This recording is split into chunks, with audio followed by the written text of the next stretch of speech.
so I cannot help but pity one who is stuck in a standstill. Even in captivity, in a position where the magician's magic was sealed, Sphinx still quietly pitied Aldebaran, not out of vanity or defeat. Aldebaran's throat froze at Sphinx's honest gaze. Of the fact that the true nature of the coldness freezing his throat was murderous intent, Aldebaran was aware. He absolutely had to kill this overly talkative, witch-faced woman.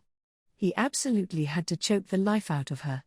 For her to say that to Aldebaran with none other but that face, was unforgivable. Just who in the world did she think made him Aldebaran? Al, you, ? Al. Lend me your strength. It was the moment when his vision turned bright red, and his thoughts were blanketed in white. If it had been a few tenths of a second later, Aldebaran would have killed Sphinx. However, that was stopped by a furious, gliding wind accompanied by a hard-hitting voice. ? I need your strength. As you said, the great disaster isn't over yet.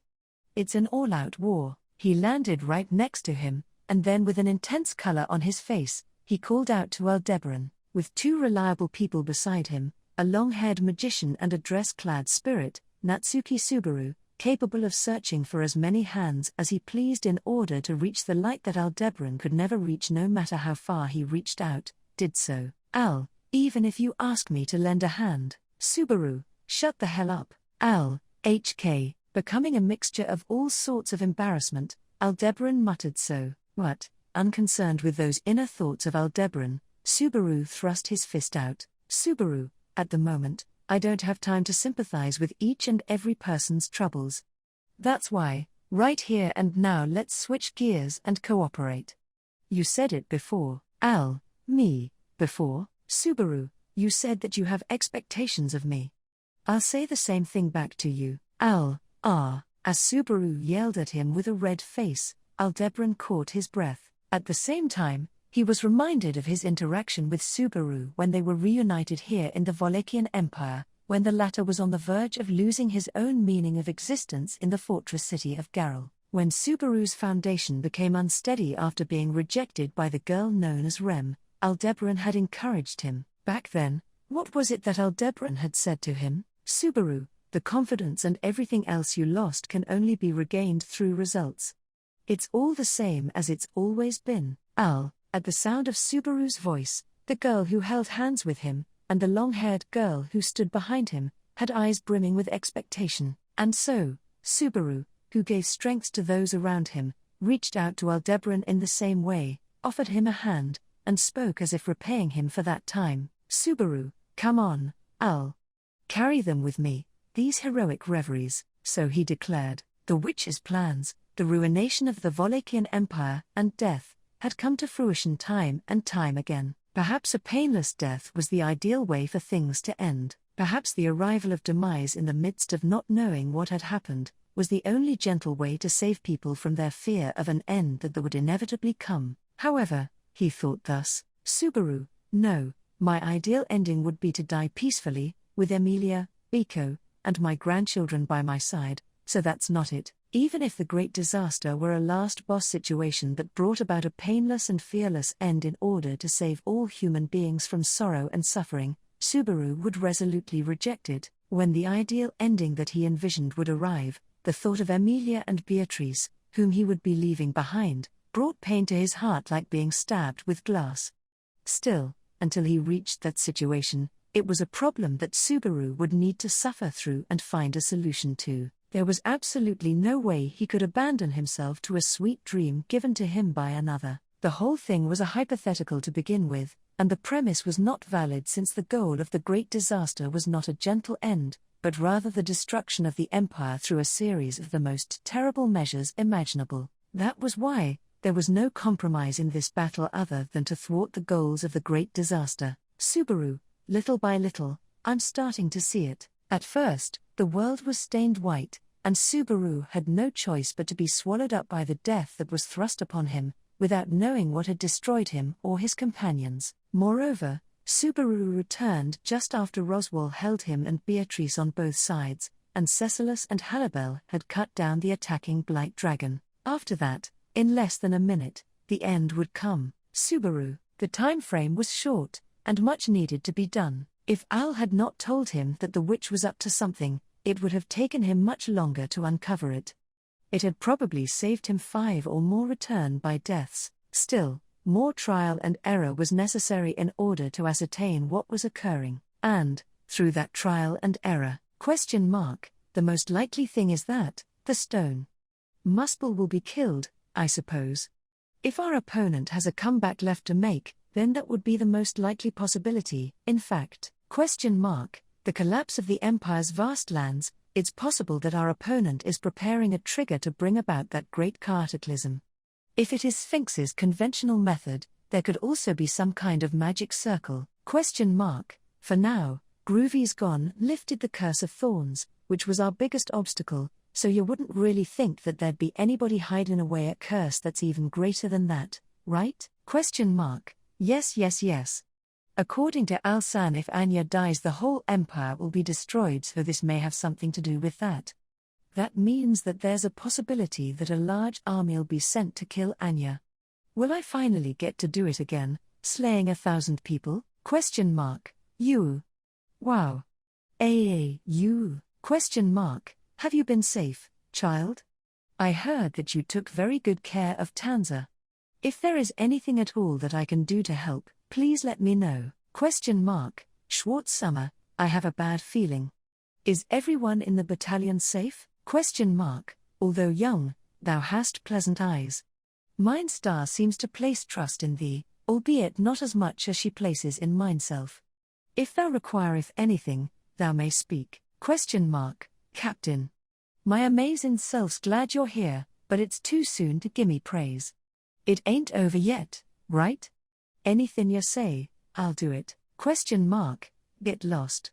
Don't lump me in with you guys, brat. Friggin' disappear. This dragon has nothing left. Friggin' disappear. This dragon has nothing left. Subaru Chin, I'm not good at thinking, but I'll try. Do your best as well, Subaru Chin. Oh, sorry about this, but I've lost both my hands, so you're gonna have to get back on your own, okay?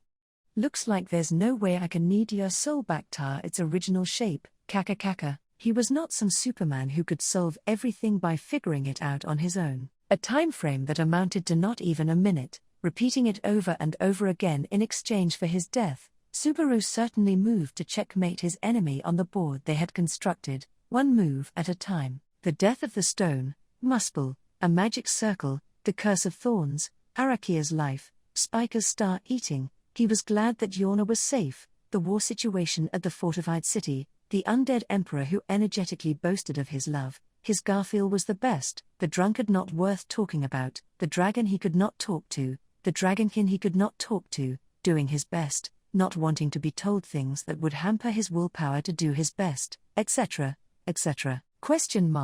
Fool. Do not face downwards, Natsuki Subaru. Neither one of us has the time to be looking downwards. To struggle onward, you ought to have decided so.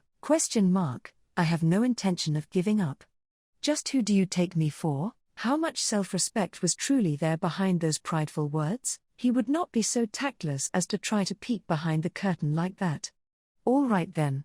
Onward it is. Giving up, such a thing was not an option for Natsuki Subaru. The same went for her, who he could not find no matter how hard he looked. Rather than being worried about it, his feelings of faith now surpassed his fear. She might have been facing danger, but surely she was doing her best to secure the future, as it would not suit her to stay quiet in a safe place. That was why, it was time to overturn it. Time to overturn the witch's board. Subaru, come on, I'll carry them with me, these heroic reveries. An unthinkable absurdity was attempting to overturn the final stratagem of the witch, Sphinx. The preparations ought to have been flawless. Without exception, all were being overturned. Having achieved the outcome she had desired, the supreme challenge of fulfilling her purpose of creation, the certain sense of accomplishment that had dominated her heart was for but a moment, and the situation was being distorted bit by bit. Just what stood in the way of Sphinx, in the way of the great disaster? Vincent Volachia, Sphinx? Aldebaran, Sphinx?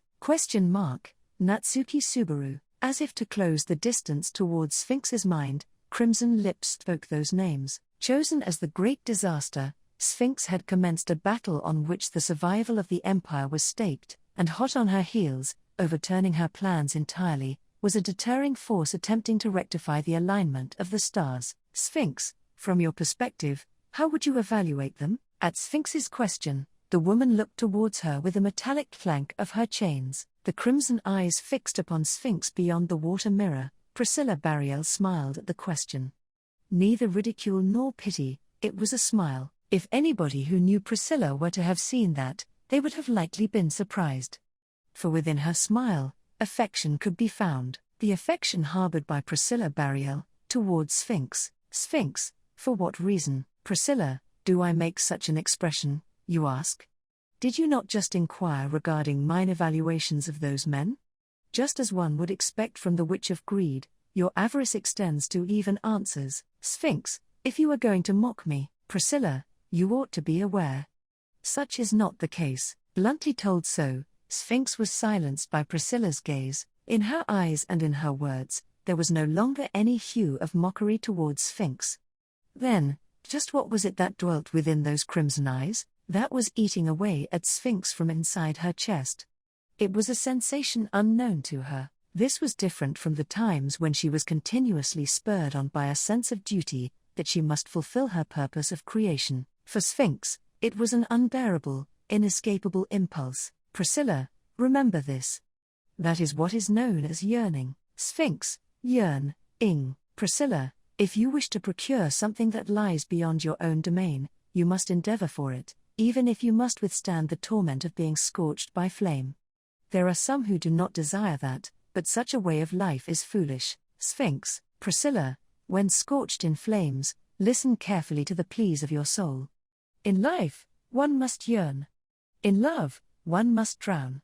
It is for mine convenience that this world is made. At that declaration, Sphinx truly experienced a sensation akin to being struck by lightning, an absolute and unshakable self, and an unwaning confidence. Feeling the inescapable heat of that flame, Sphinx truly felt alive for the first time after having died. At the same time, she yearned.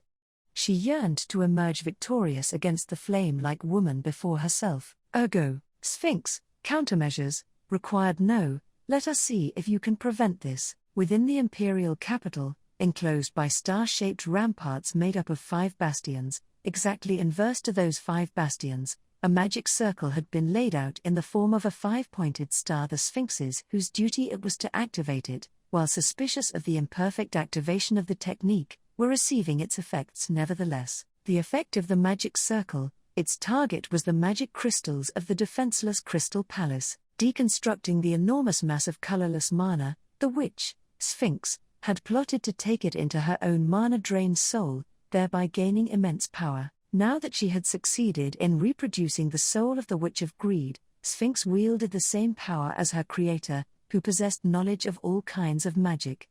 If only she could just secure the mana for that purpose. For that purpose, Sphinx, the completion of the magic circle.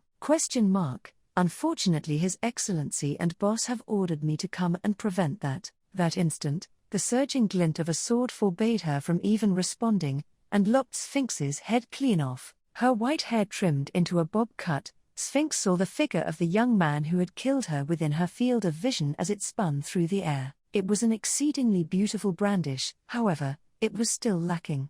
This was not the end. Even if it was an incomplete magic circle, it had given her soul some respite. What remained? Young man, I see now. You're also drowning, aren't you? As a result of the choice Sphinx had made directly after, Cecilus Segment smiled as he gripped his katana, within Cecilus's vision, as to not allow him to prevent the complete activation of the magic circle, reconstructed from the soul that had received the taste of his slash. Several Sphinxes stood in his way. Tilting her head, one of the Sphinxes obstructing him said, "Sphinx, there is no water source here." "What do you mean by drowning?" "Explanation required, Cecilus. There isn't any need for a real river or pond or lake or even a puddle. The thing known as the Ocean exists in the hearts of all.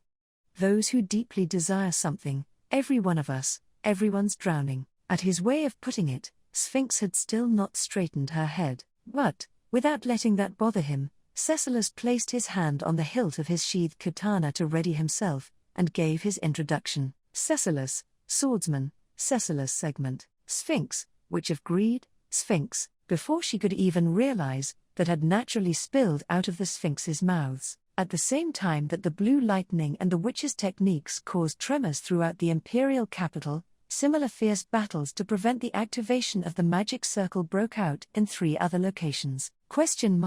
Admirer, Halibel, Witch of Greed, Sphinx, 61st Emperor of Wallachia, Ugod Wallachia, Witch of Greed, Sphinx, Gorgeous Tiger, Garfield Tinsel, Witch of Greed, Sphinx. The elite forces, selected by Natsuki Subaru, faced the witch as a spear to destroy the final stratagem of the Great Disaster, and were subjected to a fierce magical onslaught. Once the magic crystals of the Crystal Palace, which were being deconstructed, completely flowed into the witch's soul, it would no longer be possible to thwart her plans. The reason being, her possible measures would extend into infinity. Depending on the user's imagination and practical utility, magic could extend one's possibilities infinitely. In other words, by acquiring an extreme amount of mana, the witch, Sphinx, would gain the power of a transcendent being that could make almost anything possible. It would give her the key to overcome all obstacles,